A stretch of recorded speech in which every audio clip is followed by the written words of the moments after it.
In this video, I'm going to combine some of my favorite ways to cook protein. And in this instance, I have filet. These fillets were cut by my wife, who is way more intelligent than I am.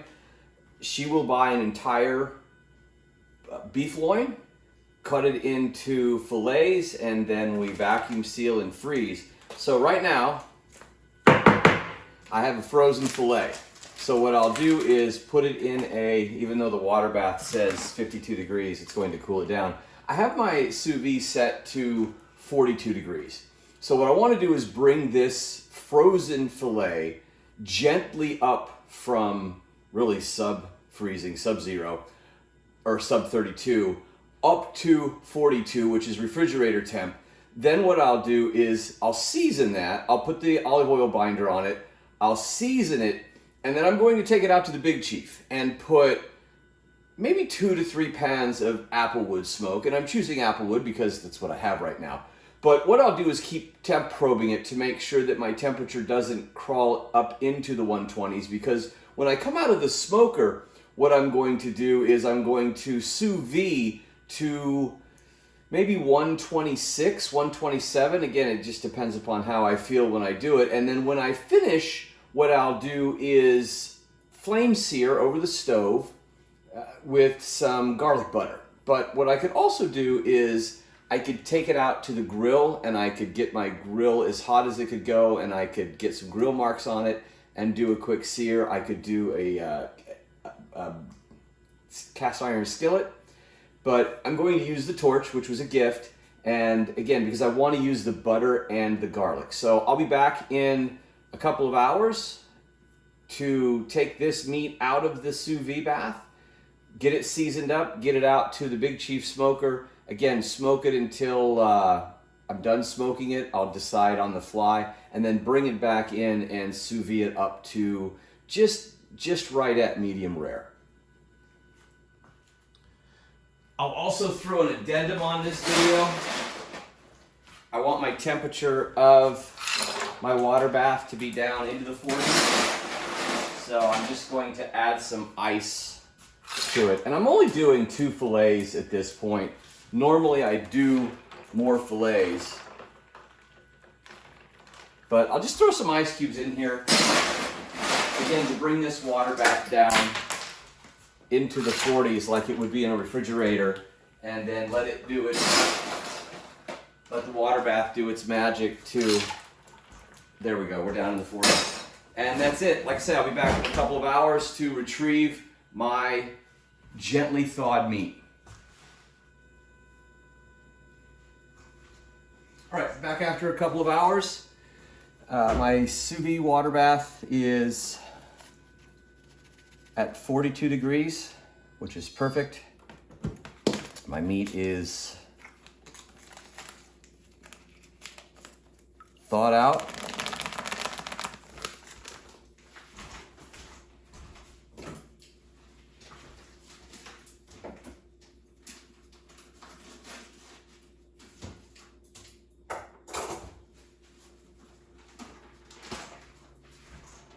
Next thing I'll do is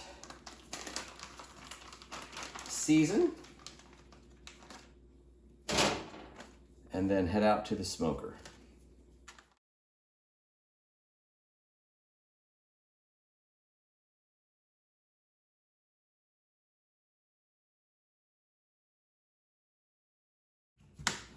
Next up will be the smoker. I haven't decided yet how many pans I'll do. I'm thinking 2 or 3 of the applewood, and then I'll bring it back in the sous vide at 126, 127, again, whatever I decide to set it to, probably 126, I waver. And then I'll sous vide it for 2 to 3 hours, take it out, flame sear it under the hood, and then it'll be ready to serve. We're out at the smoker. I have my fillets, which I'll slide in. I have a pan of applewood chips. Cover goes on.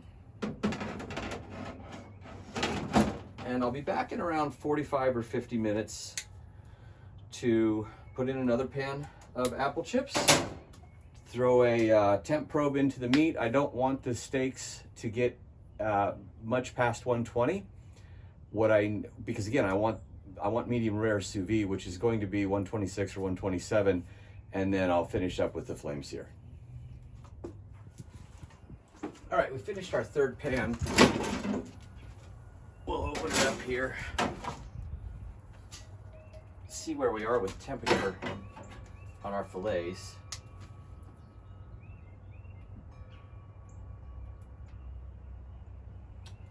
112 on the little one and 103 on the big one. So 3 pans is good for me. What I'll do is bag these up, take them in and seal them up and start the sous vide process. All right, I have the sous vide. I decided to go with 127 for the sous vide. I do like medium rare. I vacuum sealed my 2 fillets, and I'll just go ahead and drop them in the water.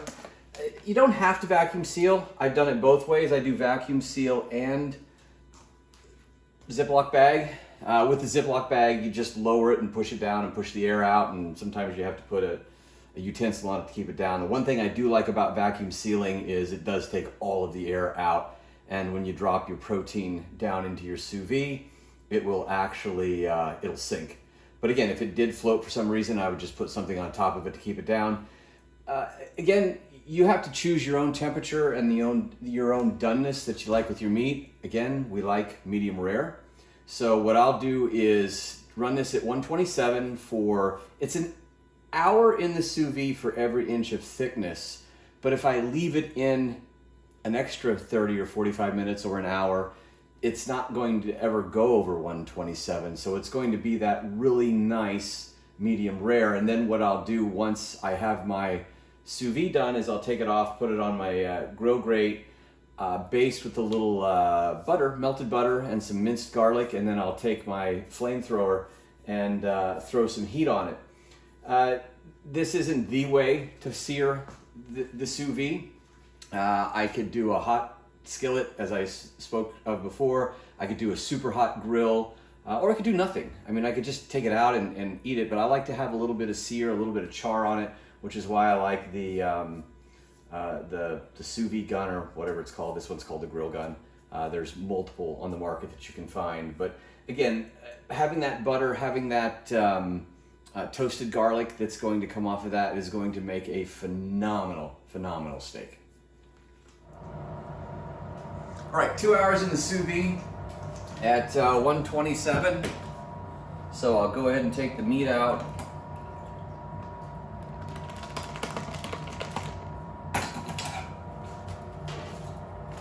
Put it on the rack, and then brush it with garlic butter, melted garlic butter, and flame sear it.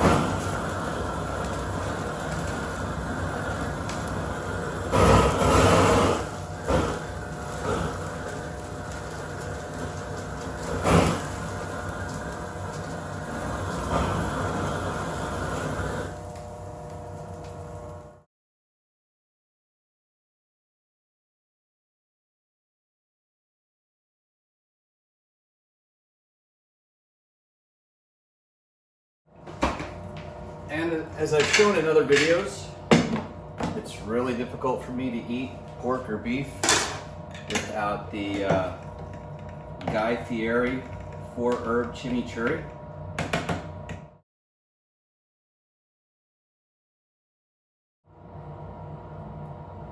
A good meat does not require sauce, but I will make an exception for this chimichurri because the recipe is just so amazing. The applewood smoke did an amazing job. And I only did 3 pans of the smoke, but the 2 hours at 127 in the sous vide, the searing with the garlic butter was amazing, and then of course the ending of the good top off is of course the 4-herb chimichurri. I'll put a link to the chimichurri in the description as well. And again, props to Guy Fieri because it's his recipe and it's a phenomenal recipe.